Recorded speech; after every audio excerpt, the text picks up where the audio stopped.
What breach of the peace? There is no member of the public here. You'll be arrested for a breach of the peace and you will be removed. There is no member of the public here, sir. Okay, so as I said to you, if you can tell me which law it is, okay, to do with breach of the peace. In this episode, what starts as a simple audit outside a police station spirals into a full-blown legal showdown.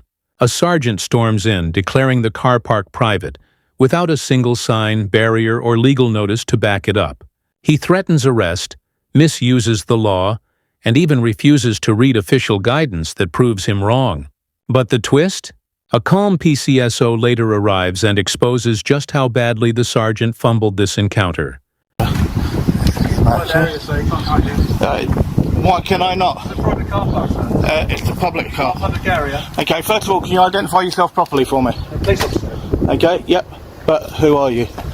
I'm asking you to leave a private area. I'm asking you to identify yourself properly. I'm asking you. If you identify, then we'll engage. Okay, I'm Sergeant Brown. Thank you. From Showdown Police Station. My column number is 2374. Thank you very much, Sergeant. You're in a private car park. Okay, so what says that I can't? What says that I can't come here? This is a private car park. It doesn't say private. Excuse me, I'm asking you to leave. It doesn't say private. Okay, I'm asking you to leave a private car park. Okay, it's public property. No, it's not. Yes, it is. Who pays for it? This is a police station. Who paid for it? For private police vehicles. No, it doesn't police say that. personnel. It doesn't say that. Okay, I've broken no laws. Okay. I've broken no laws. Okay, I'm asking you to leave the police but I've broken no laws. Okay, it is a You're public. trespassing. No, I'm not trespassing. You are trespassing. Is civil. Okay. Trespass is You're civil. creating a breach of the peace, which you can be arrested for. Okay, so where's the member of the public? Excuse me. Okay, there is no member of the public, so it can't be breach of the peace. Excuse me. The sergeant opens with aggression, claiming the car park is private. But here's the problem. Under UK law, unless there's a barrier, a clear sign, or a notice restricting entry, the public is allowed access under implied right. That means this was legally no different than walking into a shop's car park. Yet instead of calmly explaining, the sergeant escalates, accusing the auditor of causing a breach of the peace. Well, in a private police station, car park. I am not in a private car park. I'm not in a private car park. If you can then show me which law that is. No, I'm. Okay. If you show me the law, Yeah. I will gladly move. Okay. That's not a problem at all with me. Okay, I'm asking you to move, and I'm telling you, you're creating a breach of the peace by being here. What breach of the peace? What breach of the peace? There is no member of the public here. You'll be arrested for a breach of the peace, and you will be removed. There is no member of the public here, sir. Okay, so as I said to you, if you can tell me which law it is, okay, to do with breach of the peace, then I will actually deal with that. I'm asking you to remove yourself. And I said that I do not have to move. Okay? I do not have to move. I'm telling you that you do. No, whether or not you tell me and what the law is, you will be removed. Whether or not, if you removed, and that will be completely unlawful. That will be completely unlawful. Okay, I disagree. Now here's the catch. Breach of the peace isn't some vague tool officers can use whenever they want. By law, it requires a genuine or imminent threat of violence or public disturbance. But there's no member of the public here, just the sergeant and the auditor. The only disturbance in sight is being created by the officer himself. And when the auditor asks, "Where's the member of the public?" the sergeant has no answer. Okay, as I've already requested from you 4 times now, and I'll request it for a 5th time, if you can actually show me which law says that I can't be here. No, which law that I can't be here. I just told you to prevent a breach of the peace. Breach of the peace isn't the law to do with where I stand on public property. Breach of the peace can occur in private or public property. Yeah, and this is public property. Yes, exactly. So no, you approach me. You approach me. And you, by being here, are the cause of that breach of the peace. No, you came to me. You came to me. Okay. You will be removed. Do you know who the MPCC are? Yes? Do you know who the MPCC are? I need to answer that question. Okay. Well, you might want to read that then. I don't need to read that. Well, you should read it. I'm telling you, you're on private property. And before you actually say anything, okay, and this is from the MPCC, okay, and then read that, and then you'll see that I can be here and I can film. I don't need to read that. Okay? So you're refusing to actually uphold what they've actually set out. This is a textbook misuse of law. Breach of the peace was designed to protect the public from real danger, not to silence someone who's inconvenient. Courts have already ruled. It cannot be used as a shortcut to strip away rights like free expression or access to public spaces. Yet here, it's being twisted into exactly that. The auditor knows it and calls it unlawful on the spot. You didn't give me a chance. You're talking to me. You didn't tell me you're recording. I don't need to. You do. You do.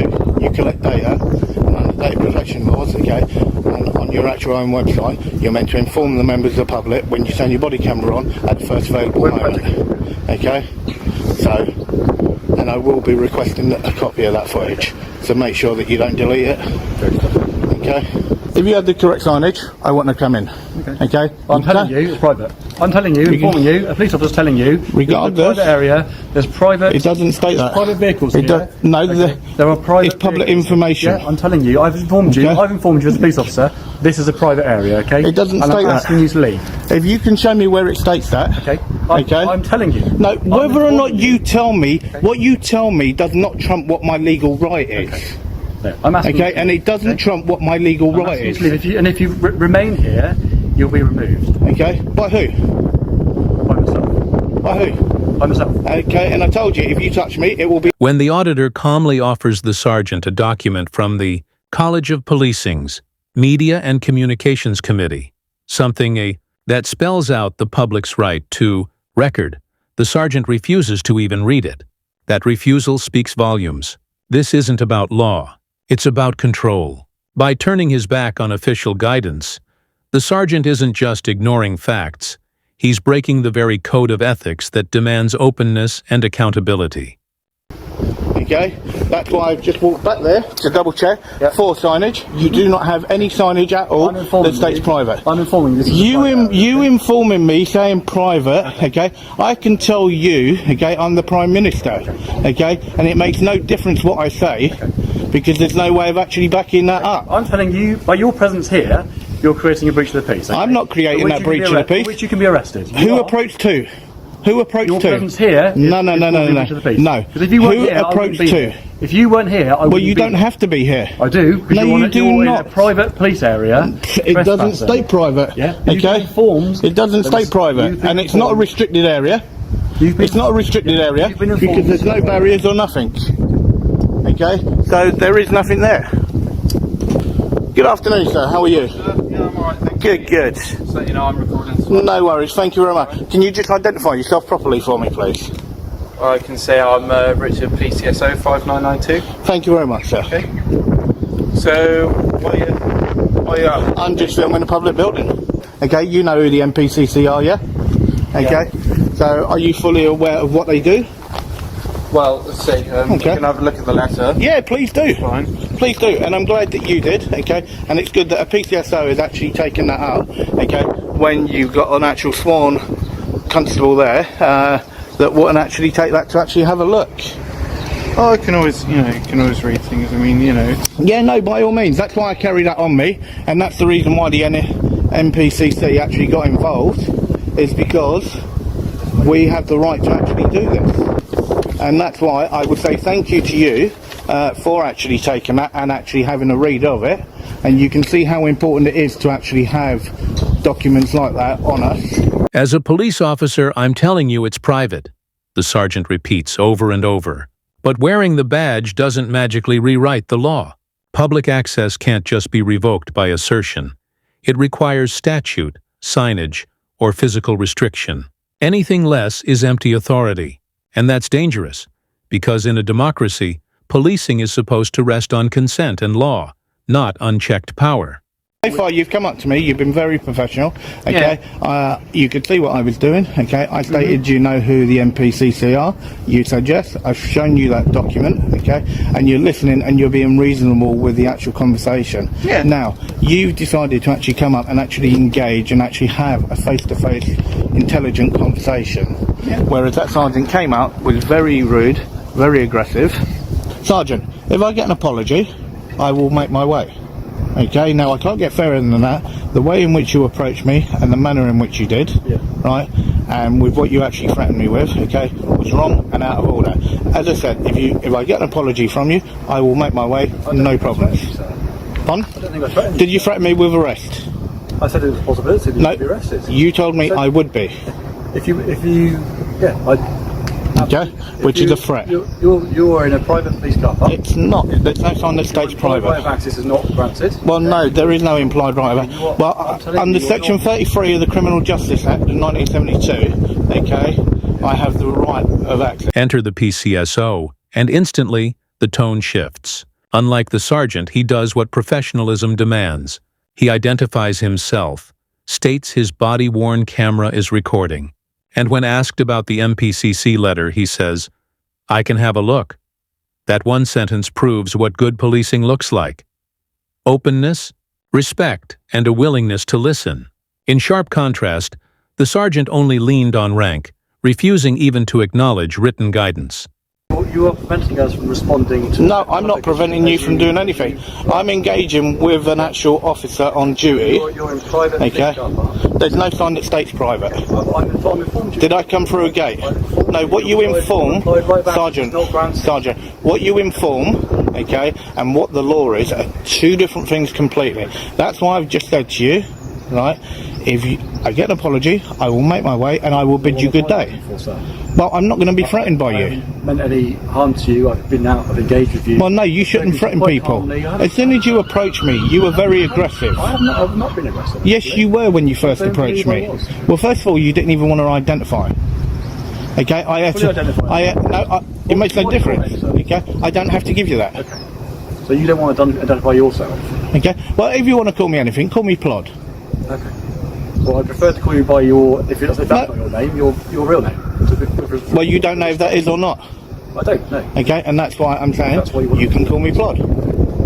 The sergeant pushes further, demanding the auditor's name, even though the auditor isn't detained, isn't under suspicion, and has no legal duty to provide it. This wasn't about crime. It was about leverage. It's a move officers often use when they've lost ground legally but can't back down. Ironically, if the sergeant had simply walked away, the situation would have ended peacefully. Instead, pride kept him digging deeper. Okay, and that's why I said that for what was actually said and done, okay, if I get an apology, I will bid you good day. I don't believe I was aggressive. Well, is it right to threaten somebody with arrest? Is it right to threaten somebody with arrest for doing a lawful activity? It's debatable whether it was lawful activity, wasn't it? You're on private property. No, it doesn't state private property.